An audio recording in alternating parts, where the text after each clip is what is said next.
Alors on connaît aussi l'histoire, par exemple, au début, tout à fait au début du cinéma, Lumière, qui filmait par exemple la place de l'Opéra, et qui filme en très peu de temps, en 1 minute, filme un autobus qui passe devant la place de l'Opéra, et puis là sa caméra bloque, et ça s'arrête.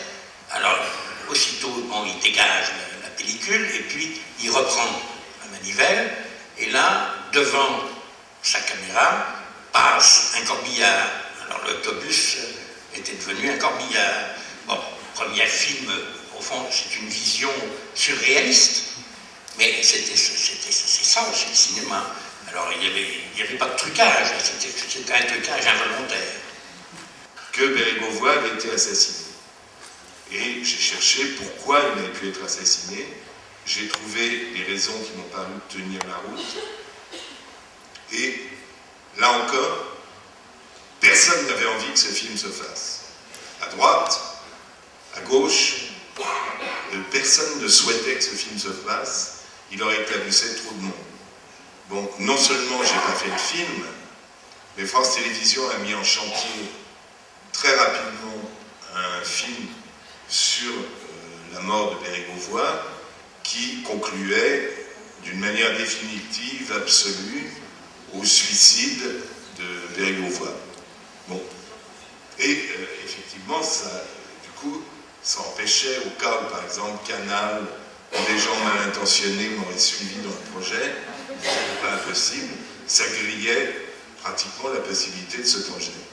Donc, si vous voulez, quand vous faites, par exemple, une enquête de ce type, c'est vous essayez d'être le plus honnête possible, enfin de prendre des risques, d'aller au contact avec les gens qui ont été. J'ai retrouvé le garde du corps, c'est le fameux garde du corps qui avait la manie de laisser son arme de service sur le bureau de Bérégovoy, dans la boîte à gants, sur la place du passager. Enfin, il oubliait son flingue partout. C'est embêtant pour un garde du corps. Et je l'ai retrouvé, et bon, et comme il est amer, parce qu'il estime que ses services n'ont pas été récompensés à leur juste mesure, puisqu'il fait le zouave en Nouvelle-Calédonie maintenant, il a accepté de me parler à demi-mot.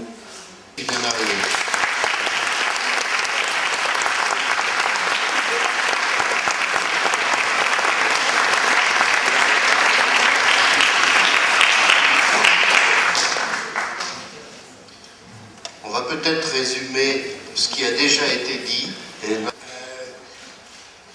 D'abord, je veux dire, je regrette que je suis en retard.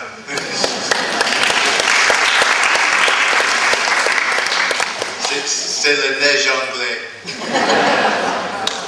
I think when we made films that were contemporary, I think we are always aware that what you observe in the contemporary world is there for a reason.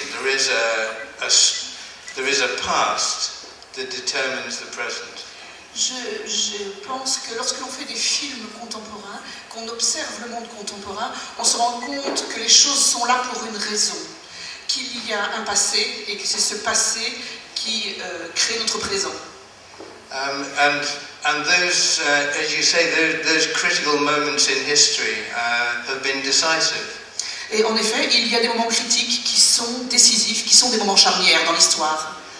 For example, when we look at the state of our society in Britain and what, for example, Margaret Thatcher did to it, the poverty, the unemployment, the alienation, that comes from somewhere. Et en effet, lorsqu'on regarde par exemple notre société anglaise et qu'on examine ce que Margaret Thatcher a eu comme conséquence, enfin ce qu'elle a fait, ce que cela a eu comme conséquence sur cette société, la pauvreté, le chômage, l'aliénation, on se rend compte que c'est là pour quelque chose.